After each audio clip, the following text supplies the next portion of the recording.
Hi guys, my name is Pumeza and I'm from the Johannesburg Book Club, and I'm going to be doing a video review for you for our March read called Black Tax.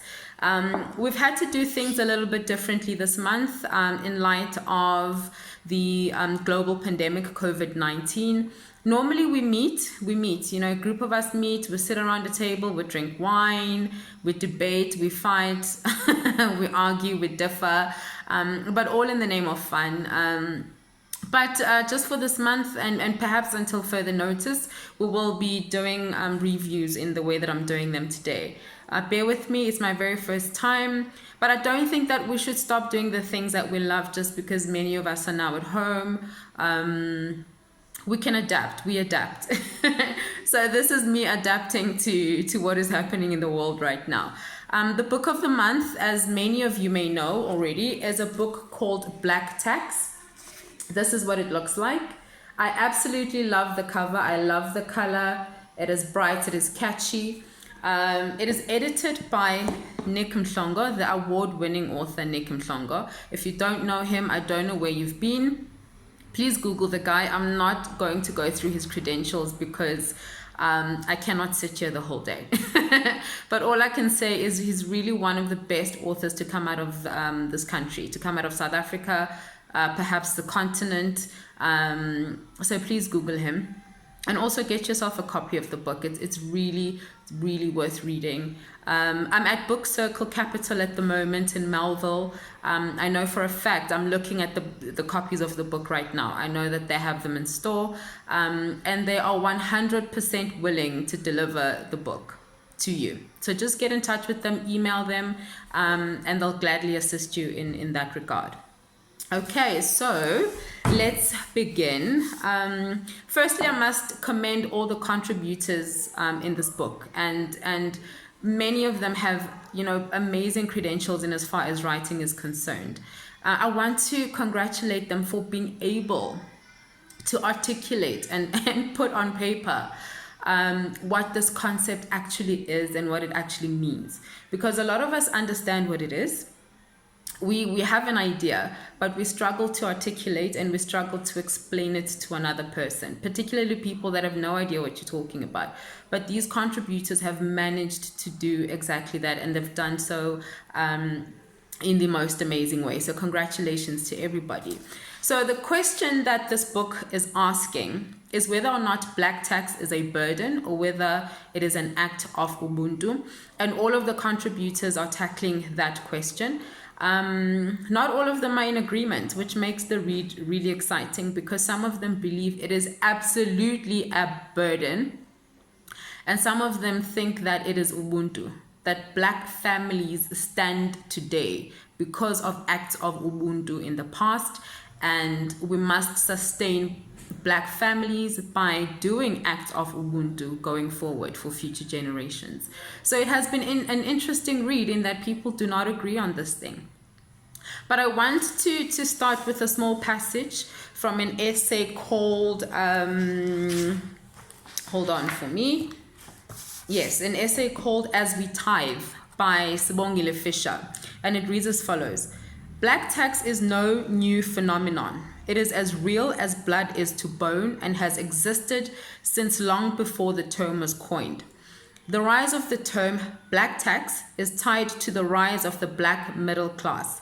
This group is usually made up of those who try to escape the legacies of apartheid by forging their lives around the slogan, a better life for all, unaware that for all would mean standing in for what is supposed to be the responsibility of the government. And I love that passage because black tax should also include us holding our government to account. It is not right that we are providing necessities to our families, necessities that should be provided for by our government, by officials that we have entrusted with power to do and to provide a better life for all. So I think that is an important point to make, that the government is not absolved here. Is not absolved. So before we get angry at the end of the month for getting that phone call or for getting that SMS, let's take that anger and channel it, I think, towards the government and hold them accountable. I think also Nkateko Masinga, in her essay, she holds a similar view. And I think these are some of the essays that make us understand that black text does not just have one mainstream meaning. You know, there's a lot that is encompassed by the term black text.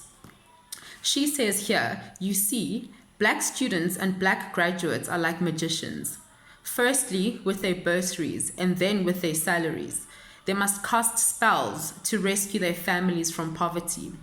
Their degree supposedly confers on them the ability to make a car, a house, and a new life materialize as if by magic. So there we go. There's an aspect of people thinking, listen, I cannot possibly do all of these things for everybody. So there is a little bit of, you know, it being a burden, especially for young black professionals, where you simply can't. It's not that you don't want to, but you can't. You know, so I love the honesty that the contributors have taken this task. They are open. They are bearing their souls. They're giving us their family dynamics. So again, I want to show appreciation for that. But Niq Mhlongo, on the other hand, I don't know, Niq, you can answer, but I get a feeling that you think that it is an act of ubuntu and that we need to not forget where we come from. And to some extent, I agree with you. I do agree that it is an act of ubuntu. But I'm not sure if the fact that it is ubuntu means that we mustn't dissect it.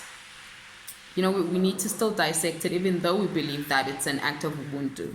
You've written here, Nick, on page 93, that black tax also seems to imply that breaking away from entrenched family values is equal to escaping to a larger, freer society.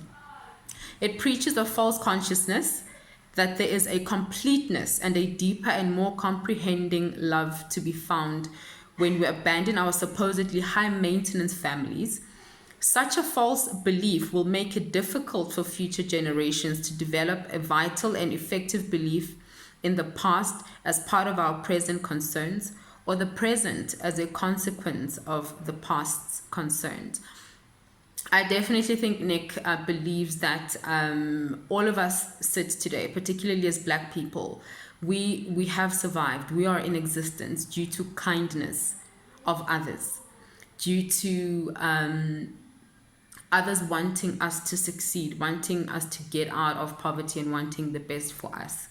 Is it then fair to take that and run with it and never be seen again? Do we not owe it to the future generations to wish the same for them and perhaps to help them get a better life? So I don't want to make this too long. I think you get the gist of what the book is about. How many pages are here? Let me see. There's about 260 pages. I think it's relatively a quick read in comparison to other books out there. I want to thank Nick for asking this important question, whether black tax is a burden or ubuntu. But from a personal view, I think that we need to always remember what is the cause of black tax. What informs the need for black tax? You know, what is it that is causing you to have to send money back home every single month? It is at the root of what we must tackle as black people. Getting angry at your aunt or getting angry at your cousin or getting angry at your uncle, I think is misdirected. The bigger question is, who do we hold accountable? How do we hold them accountable? And how do we break the cycle of poverty as black people without us funding it directly from our own pockets? We have a government that has a job to do. We have the private sector and corporate South Africa that has to play its part in as far as looking at the wages that they are paying, looking at whether they are distributing salaries in a fair manner, looking at are Black women being paid their due? And in comparison to their white male counterparts, what is going on there with the salaries?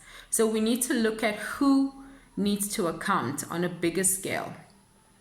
And I think that in as much as we're trying to break Black tax, we need to do that at the same time as holding those entities accountable. Whether or not I think it's a burden or if I think it's ubuntu, it really just depends on who it is, the situation. There are those that really need a helping hand. There are those that take advantage. But please, we can continue the conversation on the socials. There is still a book that is up for grab, courtesy of Book Circle Capital. We will decide who wins based on the engagement. Remember to go onto the Johannesburg Book Club's Twitter page. I think we will be able to continue the conversation there. Okay, I'll see you guys. Have a great Sunday. It's rainy in Johannesburg. I will be announcing the April read pretty soon. I think that in as far as this pandemic is concerned, we will probably be doing a review in a similar way. But up until then, happy reading.